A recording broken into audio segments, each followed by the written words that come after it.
What's up guys, my name is Ilyas and this is your 44th tutorial, and starting off with this tutorial we are only going to focus on AJAX, except the last tutorial where we just do a quick overview and on what we learn.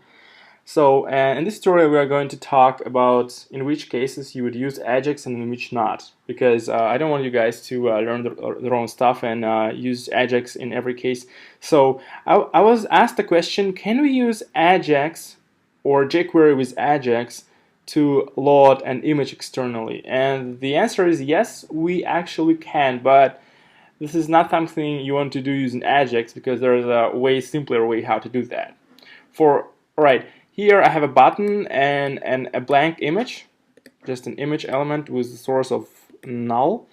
And so what I want to have, what I want to do pretty much, when I click this button, I want an image which is stored on my server. I called it image.jpg to be loaded to this container.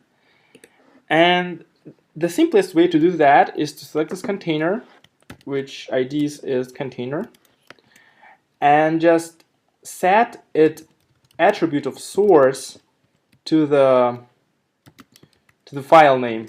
So in our case, the path to this image.jpg is image.jpg itself.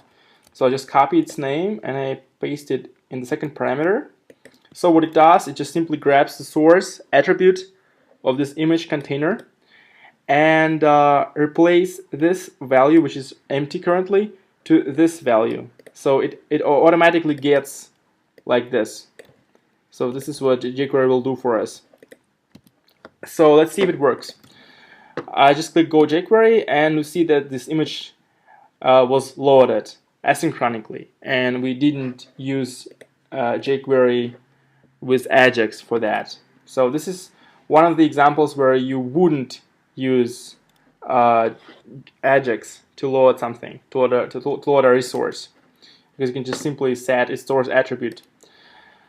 And now I'll show an example where you would use AJAX. So we can get rid of this image. Well, actually we can rename this image to div, and we can leave its ID of container and get rid of the source and alt things and just create a blank div element for the most part. So now we have this empty div container and the button, and I'll rename it to Go AJAX, go, like this.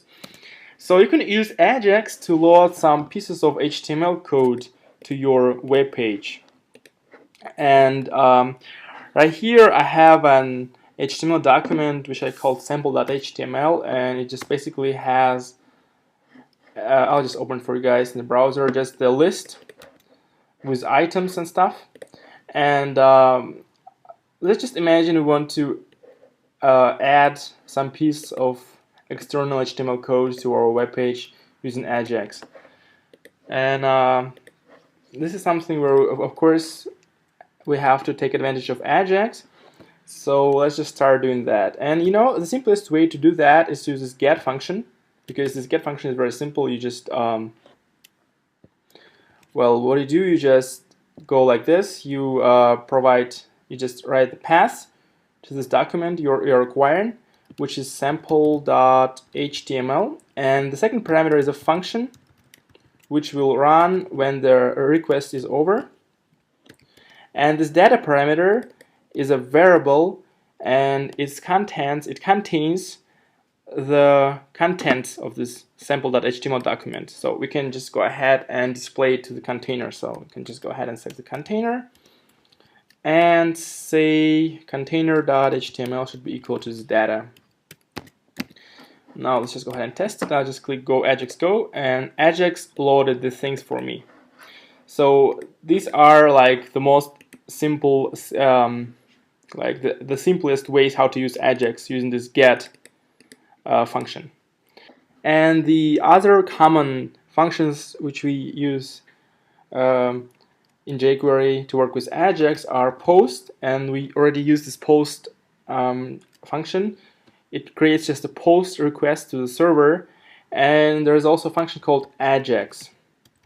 So in next tutorials we will learn more about AJAX, post, and get, and the differences between them. So I hope you guys like this tutorial, and thanks for watching. I'll see you guys in the 45th tutorial.